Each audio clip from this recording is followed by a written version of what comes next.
Bonjour Emma Baller. Bonjour. Vous êtes experte des questions d'innovation chez Aiming et j'ai envie de vous demander en préambule de cette interview, l'innovation, la diversification notamment technologique. Aujourd'hui, ce sont des sujets de plus en plus stratégiques et intimement liés, n'est-ce pas ? Oui, effectivement. Être en mesure d'innover est essentiel dans un environnement de plus en plus complexe et exigeant. Et la voie de la diversification apparaît comme un véritable levier pour y parvenir. Les problématiques et questions que se posent le plus fréquemment les entreprises sont: quelles sont les nouvelles applications possibles autour de mes technologies? Où existent de nouveaux marchés et clients pour mes technologies existantes? Et comment les identifier et accéder? Alors justement, sur ces différents points, quelles sont les quelques pistes que vous pouvez suggérer ? Eh bien, aujourd'hui, à défaut d'avoir forcément la bonne réponse à ces questions, les entreprises peuvent s'appuyer sur un ensemble gigantesque de données pour les aider à décider et surtout pour gagner du temps dans le processus de décision.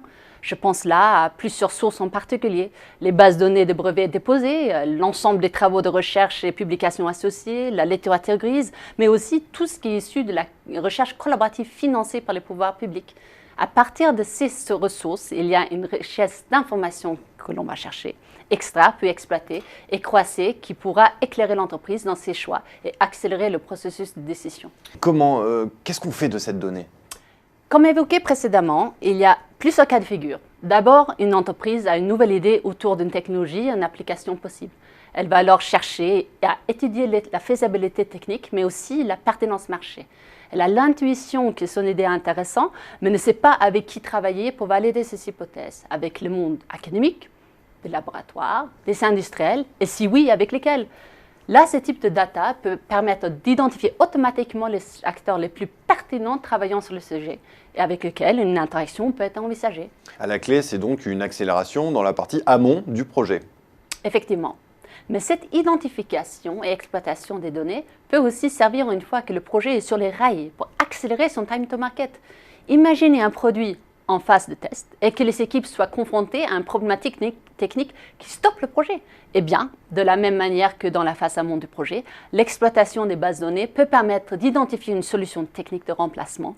Cela peut prendre la forme d'un projet brevet technologique de publication scientifique ou alors d'identifier un expert ou un partenaire à même de résoudre rapidement les problématiques. Et en ce qui concerne l'identification de nouveaux marchés et en ce qui concerne l'accès à ces nouveaux marchés ?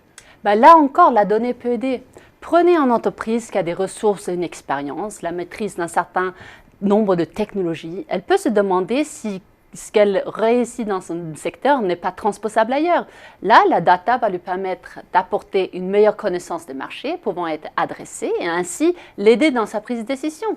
La donnée va, par exemple, l'éclairer sur les zones géographiques où telle technologie a été brevetée et pour quelle application et par qui. À la clé, ce sont des précieuses informations sur des partenaires et surtout clients potentiels pour le futur. Donc pour résumer, si je comprends bien, la data peut aider à la décision finalement à chaque étape du cycle d'un projet. Oui, absolument. Elle peut permettre d'accélérer les choses en ce qui concerne la validation d'hypothèses, l'identification de nouvelles opportunités ou encore la recherche de solutions en cas de problème.